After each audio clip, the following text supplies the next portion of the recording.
So this is my first time actually, experiencing this event, and it's actually kind of wonderful getting engrossed with the culture.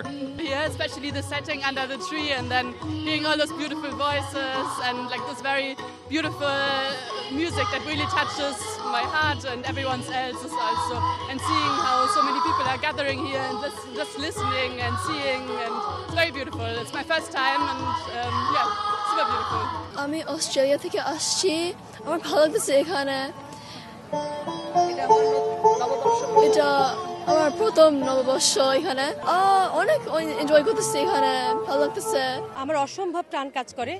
আমি আসলে 29 বছর থেকে বিদেশে থাকি, আমি এখন লন্ডনে থাকি, কিন্তু মানে ছোটোবেলায় এবং যখন লেখাপড়া করতাম তখন সেই ভোরবেলা রমনার বটমূলে আসতাম, একেবারে ছায়ানটের প্রথম সূর্যোদয় থেকে অনুষ্ঠানগুলো দেখতাম, ফুচকা খেতাম, পান্তা ইলিশ খেতাম, সত্যি কথা এইগুলো। আর সব সময় চেষ্টা করতাম একদম আমাদের বেলি ফুল এবং সাদা শাড়ির সাজ করতে। তো এবার এসে আমার খুবই ভালো লাগছে, কারণ বহু বছর পরে। মাঝখানে আমি এসেছিলাম বেশ কয়েক বছর আগে, এখন সাম্প্রতিককালে আসা হয়নি।